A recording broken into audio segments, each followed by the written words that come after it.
Olá, sejam bem-vindos, bem-vindas, colegas advogados e advogadas, a mais uma aula Expert em recuperação de crédito tributário.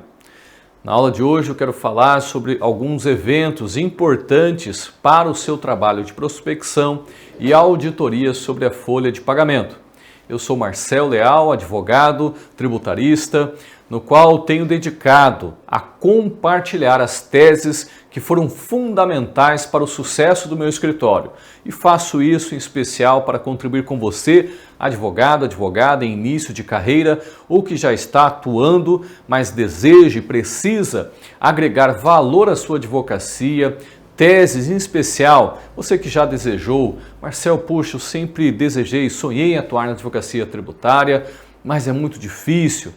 É um tema complexo, precisa de conhecimento na área contábil, tem dificuldades, ele faltava uma mentoria para realizar esse trabalho, pois bem, você vai encontrar isso comigo e quero junto com você construir uma advocacia forte, sólida, de sucesso e tenha certeza que nessa área você encontrará ganhos e honorários dignos que irão dar uma guinada na sua advocacia. Esse é o meu desejo, quero construir isso com você. Então vem comigo, estamos juntos nesse propósito. Então vamos lá, nosso tema aqui,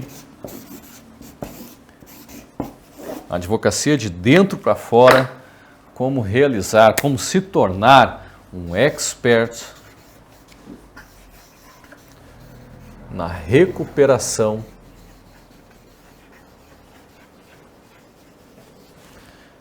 de crédito tributário.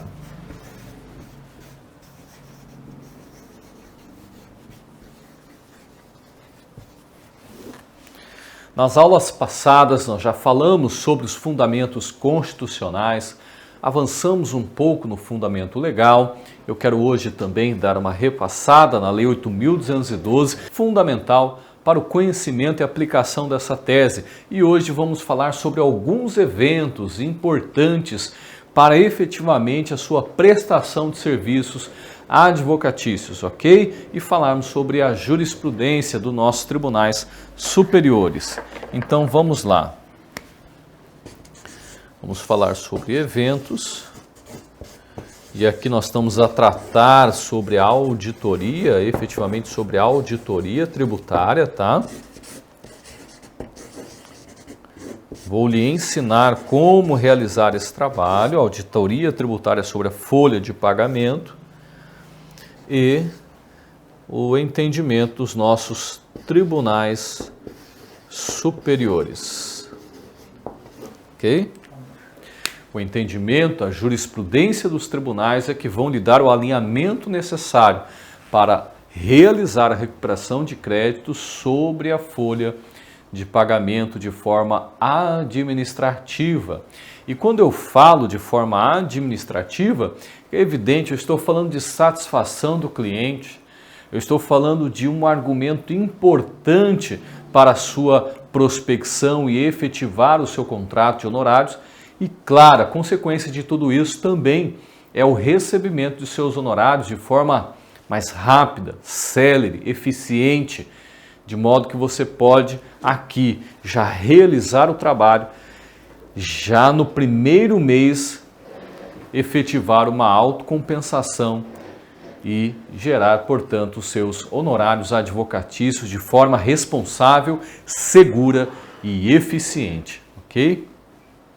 Então segue comigo aqui. Desde já eu quero te fazer o convite para se inscrever no nosso canal do YouTube. Está lá professor Marcel Leal. Fazer o seu comentário, colocar a sua dúvida, tema que você gostaria que nós aprofundássemos sobre essa temática.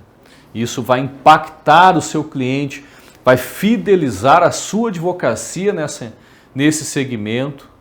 E você vai experimentar de um salto e crescimento para o seu escritório. Eu estou absolutamente certo disso porque eu experimentei disso. Atuando há mais de 15 anos, há mais de 7 anos com ênfase nessa parte tributária, tenho tido muito sucesso e felicidade. Felicidade tanto no encontro de satisfação e solução para o cliente, mas também quanto ao recebimento dos honorários aqui pelo escritório, ok? Então, segue comigo, pega esse código, doutor, doutora.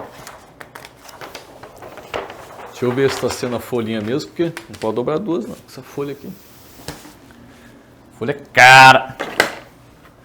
Vamos lá, colega, vamos lá. Nós estávamos falando na aula passada da legislação, a Lei 8.212 de 91. Falamos do aspecto da previsão legal da incidência da contribuição previdenciária devida pelo empregador e encerramos falando da incidência da contribuição previdenciária devida pelo empregado, contribuinte individual, prestador de serviço, segurado facultativo, empregado doméstico, enfim, a todos os trabalhadores. E a nossa ênfase aqui, evidentemente, é para que você prospecte o cliente empregador. E até dei uma dica, fiz um parênteses, que você pode, minha sugestão, após fechamento do seu contrato de honorários com o empregador, claro, oferecer, e esse foi um insight da aula, não estava no script, mas oferecer, num segundo momento, para os seus funcionários. Lembrando da questão da importância da sua precaução ética de o fazer se a tua advocacia, o teu escritório, deve se abster de realizar qualquer consultoria e, claro, patrocínio nem se fala para o empregado, né? Você não vai poder jamais atuar para aquele funcionário, porque o empregador dele é o seu cliente. E a minha ênfase é que você prioriza o empregador por uma série de razões óbvias, que vou aqui elencar, não tão óbvias, na verdade, requer conhecimento específico, mas, primeiro, porque com o empregador está a maior parte, o valor maior da contribuição da alíquota é do empregador, é de 20%, enquanto que no empregado a contribuição vai de 8%, 9% a 11%. E, na verdade, além dos 20%, nós vimos que o empregador também tem uma contribuição de 1% a 3%,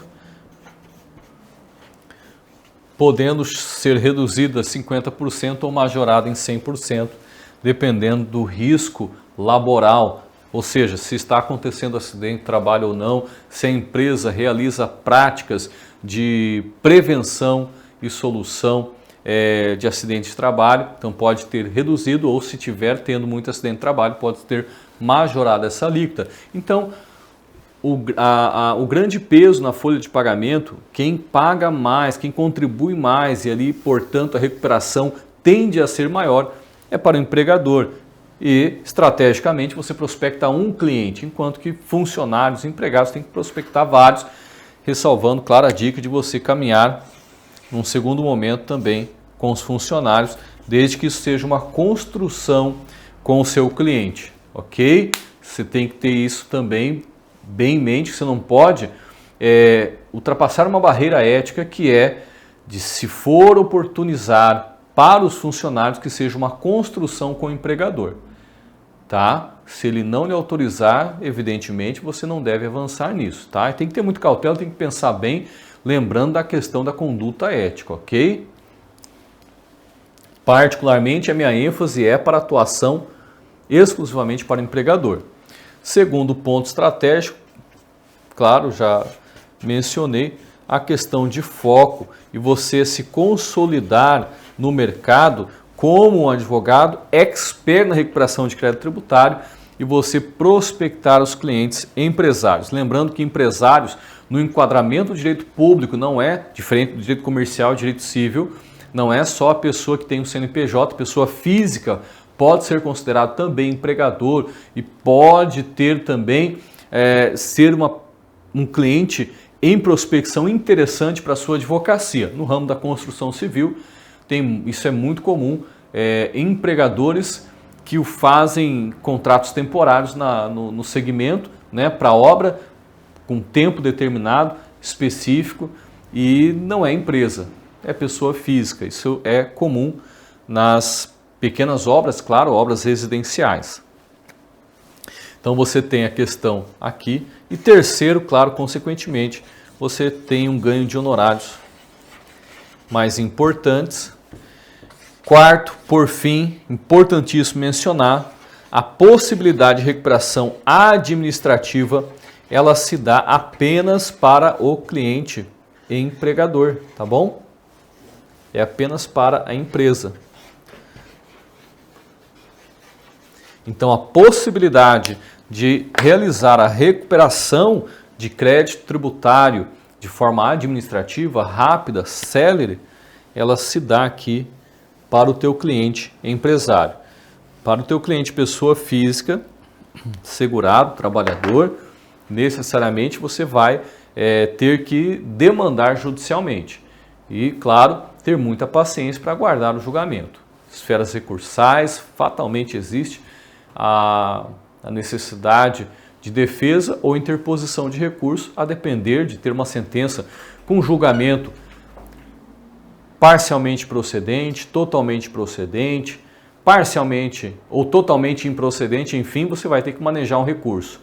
Vou destacar na aula de hoje um importante parecer da PGFN que fala sobre a não interposição de recursos em alguns temas. Vou trazer para vocês também esse importante parecer da PGFN, que pode trazer dentro da sua atuação estratégias no que se refere aos eventos.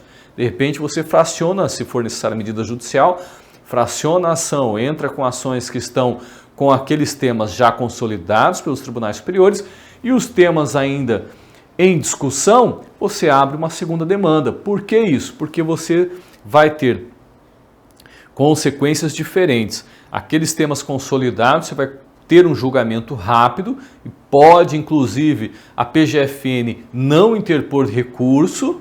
E naqueles temas que estão ainda em conflito, em discussão, não consolidados, fatalmente haverá recurso. Então você, ao invés de entrar com uma medida judicial apenas, você fraciona as teses e entra com 2 medidas judiciais. Isso vai te garantir, mesmo que seja por meio de ação na justiça, vai te garantir um tempo breve da medida judicial naquelas teses consolidadas. Então é importantíssimo essa dica, que você tenha esse discernimento. Novamente, precisa ser uma construção com o seu cliente, mas faz todo sentido. No que se refere à legislação base da nossa tese, que é a Lei 8.212, nós vimos a previsão do artigo 22, que fala da contribuição previdenciária. Vou alterar aqui em preto para ficar mais nítido para você. Melhorou? Então, no artigo 22, fala da contribuição previdenciária devida pelo empregador, inicialmente. Depois, fala do salário contribuição no artigo 28,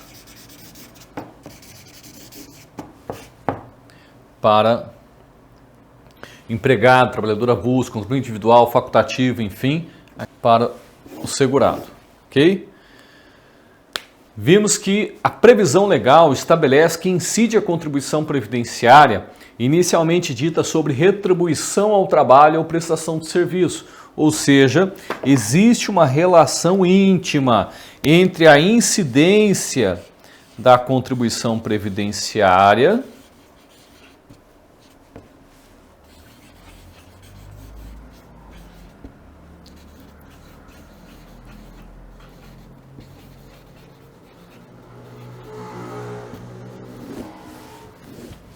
e a retribuição a um serviço ou trabalho prestado.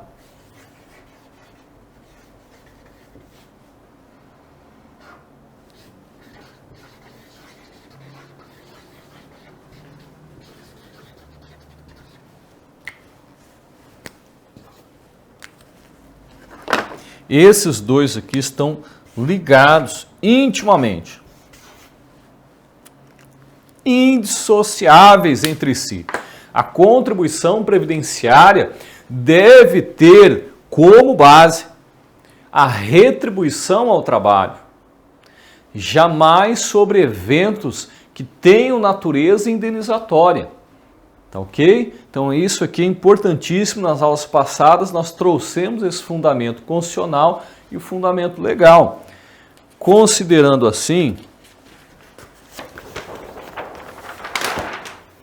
em que pese a redação da Lei 8.212, a qual estabeleceu previsão legal que deve haver a incidência da contribuição previdenciária da CP sobre, por exemplo, vamos falar hoje um pouco mais sobre salário e maternidade.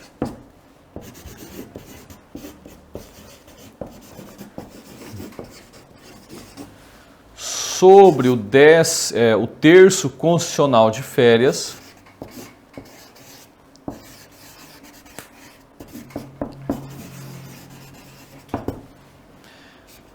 sobre o 13º salário. Vamos tentar na aula de hoje falar sobre esses eventos para você.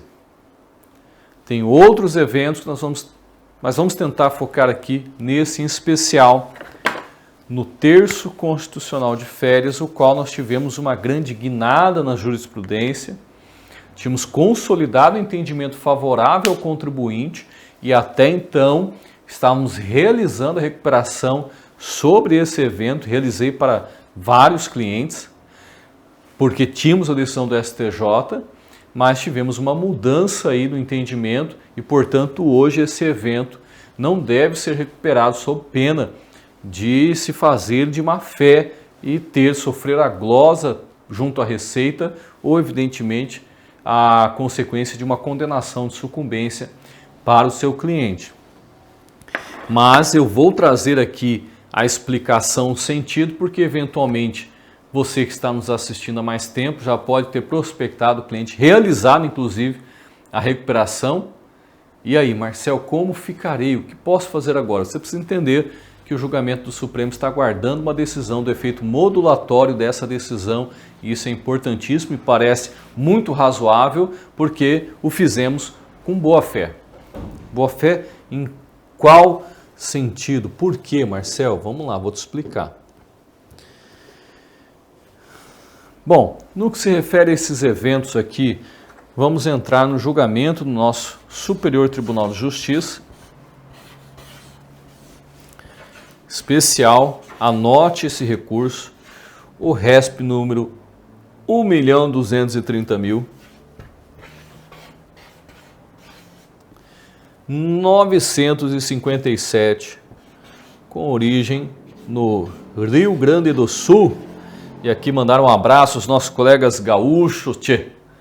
Tem muitos colegas aqui que nos assistem, nos acompanham aí da região sul, Santa Catarina, Paraná, Rio Grande do Sul. Mandaram um grande abraço, um forte abraço aqui.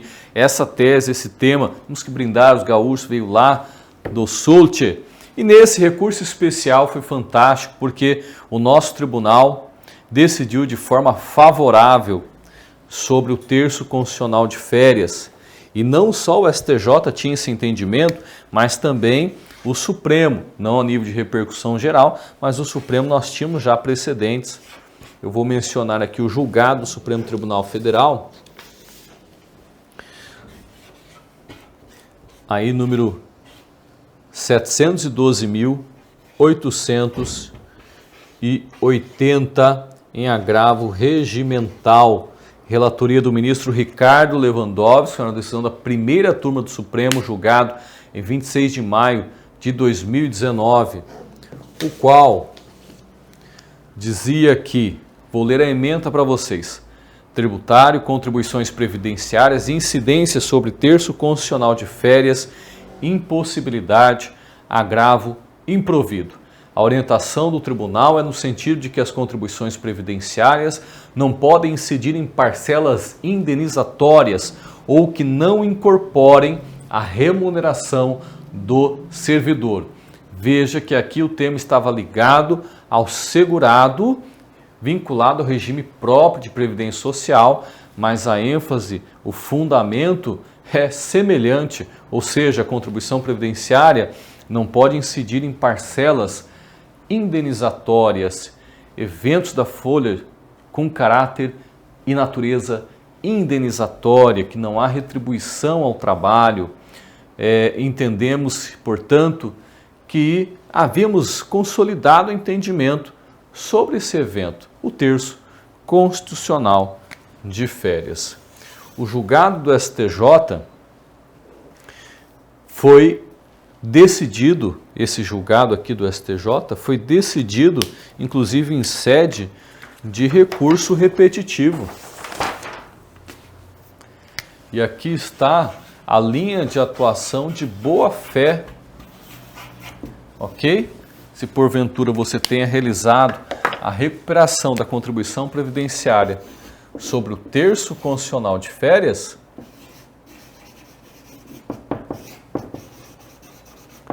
a sua boa-fé aqui está porque o fez numa decisão do STJ tomada em representativo, em recurso repetitivo, na sistemática de recurso repetitivo. Ok? Faltou um TI aqui. Ok? Essa decisão foi sobre o lien case aqui já mencionado, 1.230.957.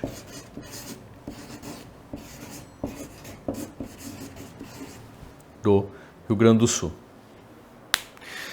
Nessa decisão, nós tivemos não só sobre o evento terço constitucional, tá, nesse julgado, mas também sobre o aviso prévio indenizado.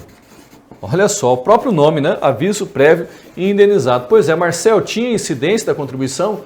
Tinha. Na parametrização da Receita Federal, o aviso prévio indenizado, qual é esse aviso prévio? É aquele onde o empregador dispensa sem justa causa o empregado e ao invés de lhe conceder o prazo para ficar na empresa, ele indeniza. Olha, você a partir de amanhã já não precisa vir mais na empresa. Rotineiramente, no que se refere aí à atuação empresarial, quando se demite um funcionário sem justa causa, é natural a dispensa indenizada, né? Então, olha, vou te indenizar porque eu não quero mais que você fique amanhã. Porque é evidente, parece que fica um clima de insatisfação, de desconfiança. Então, tradicionalmente se indeniza. E esse evento, essa indenização na folha de pagamento, que incide, que sofre a incidência da contribuição previdenciária, ele deve ser afastado. Portanto, uma vez pago, pode e deve ser recuperado por meio da autocompensação administrativa ou por meio da ação judicial de indébito tributário, ok? Então, nesse julgado, tanto se tratou aqui do terço constitucional de férias, quanto também do aviso prévio indenizado, tá?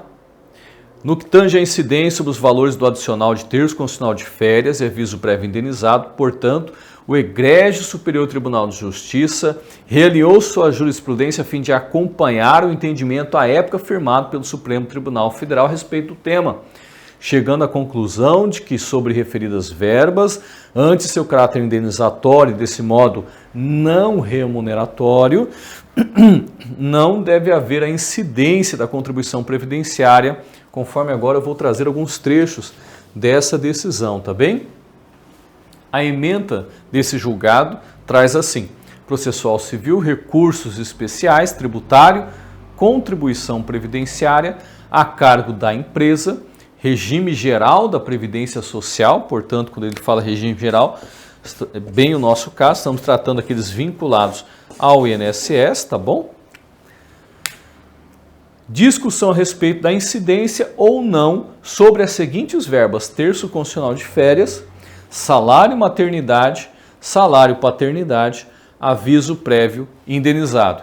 Então, nesse tema, ele tratou do aviso prévio indenizado, terço constitucional de férias e também tratou sobre o salário maternidade e, evidentemente, paternidade também, né? Claro.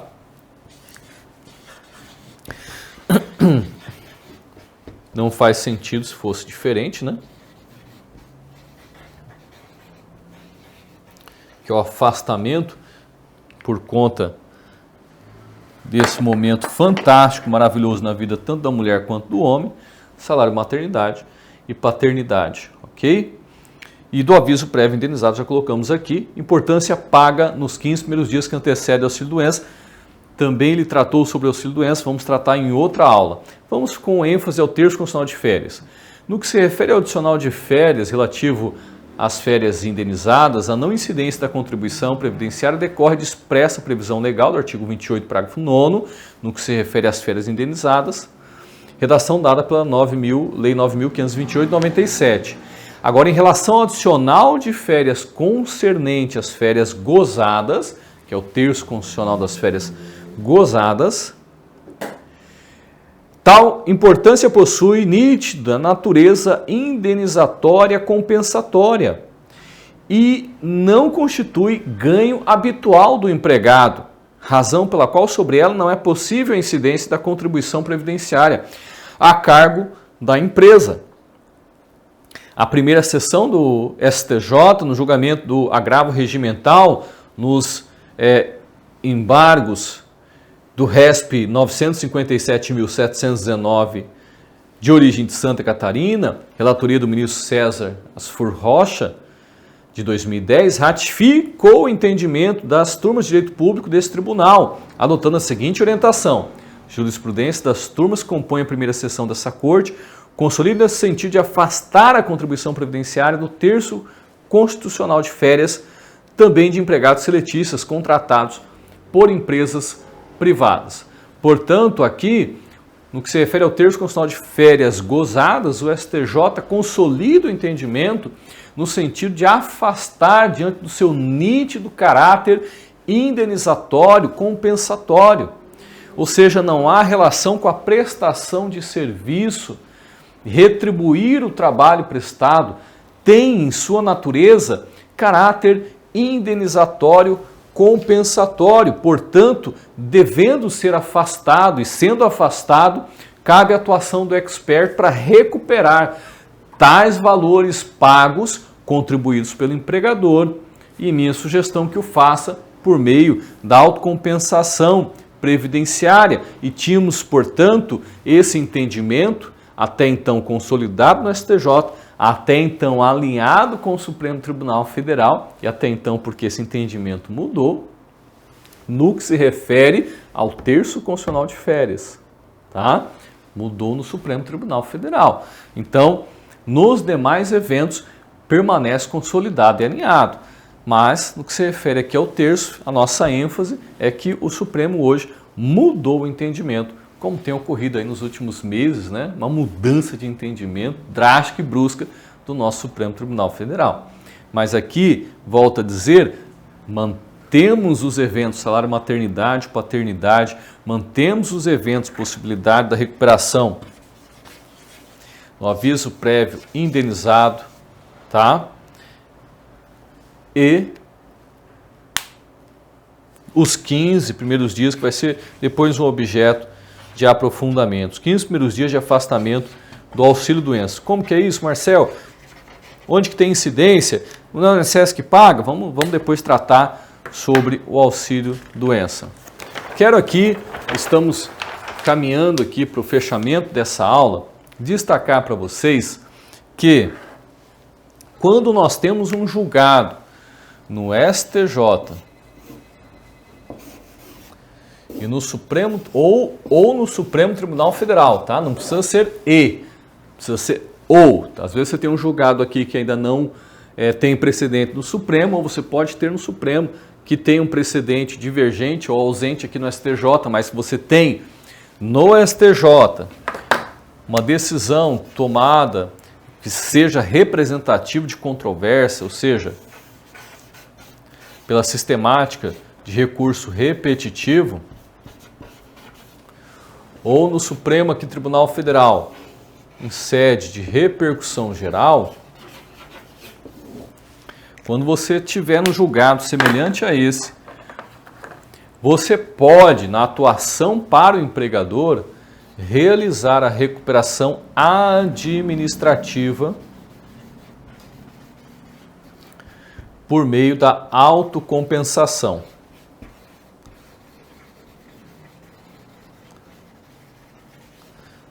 Tá?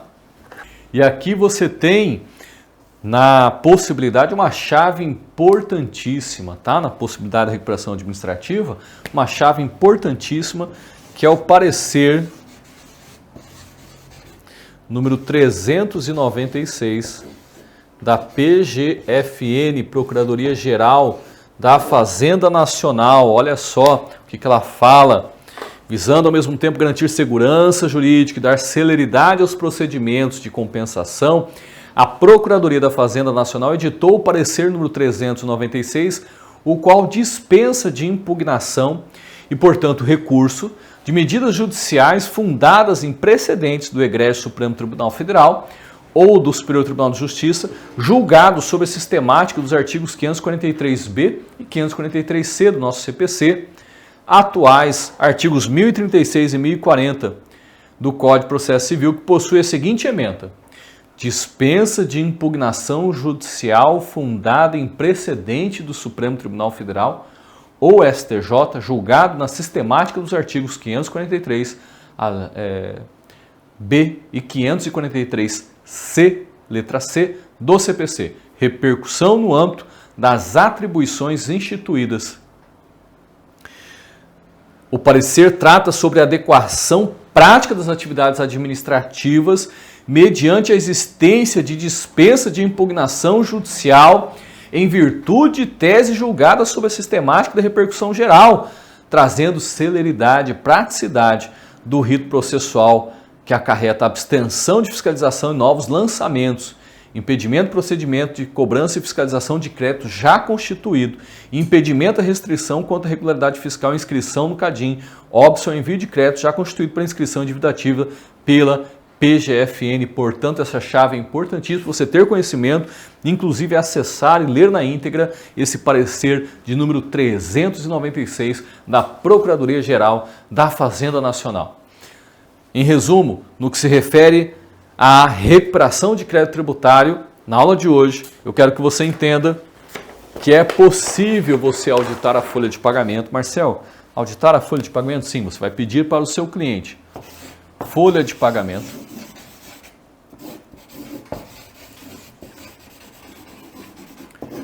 acompanhada da parametrização dos eventos. Tá? Isso é lá no RH da empresa. A parametrização da incidência da contribuição previdenciária, CP, sobre a folha. A partir disso, você vai identificar se houve funcionários dispensados sem justa causa e de forma indenizada, ou seja, o aviso prévio indenizado.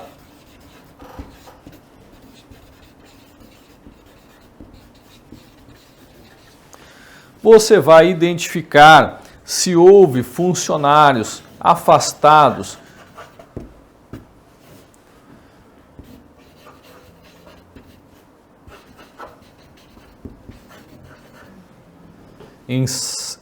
por conta da maternidade ou paternidade e seus respectivos pagamentos, e você vai verificar aqueles que estiverem em afastamento por motivo de doença com ou sem vínculo laboral, tá? Doença acidentária ou decorrente de acidente de trabalho ou não, ou auxílio-doença normal, tá bem? Com ou sem, você vai separar esses eventos. O terço constitucional de férias, ele não é mais possível, tá? De boa fé, não. Como você não é um advogado que atua de má fé, você não vai fazer mais, tá? Hoje, atualmente, está arriscado por conta de um recente julgado do Supremo Tribunal Federal. Ok? No que se refere ao terço constitucional de férias, nós vimos que houve um julgamento no Supremo Tribunal Federal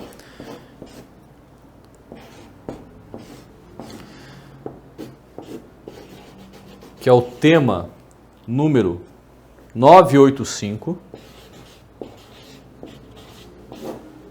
no qual realinhou o seu entendimento até então para julgar improcedente, de forma desfavorável aos contribuintes, afirmando que o terço constitucional de férias deve sim haver a incidência da contribuição previdenciária. O lead case aqui é o recurso extraordinário número 1.072.485. 1.072.485. Esse julgamento ainda não transitou em julgado, porque as associações, inclusive a ABAT e o próprio recorrente e outras associações de interesse e defesa do contribuinte interpuseram embargos declaratórios pedindo a modulação dos efeitos dessa decisão, porquanto até então nós tínhamos um julgado do STJ em efeito repetitivo e muitas empresas, nós realizamos, os advogados, realizar a recuperação, inclusive administrativa, de boa-fé por conta do julgado do STJ. Então, que essa decisão, essa alteração no entendimento da Corte Suprema possa ter validade após o trânsito em julgado, não alcançando os casos pretéritos, que seria uma insegurança, seria um caos, insegurança jurídica, porque, ora, não se pode então confiar no julgamento do STJ, inclusive tomado em representativo de controvérsia?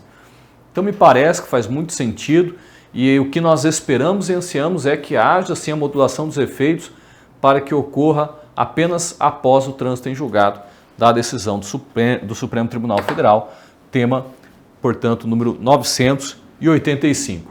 Com isso, espero ter aqui dado luz à sua atuação e de uma maneira muito prática e execuível ao seu escritório, à sua advocacia. Quer saber mais desse conteúdo? Deixe seu comentário, se inscreva no nosso canal do YouTube, nas redes sociais, nos acompanhe, que temos muito ainda a avançar com vocês, ok? Votos da tua saúde, um grande abraço.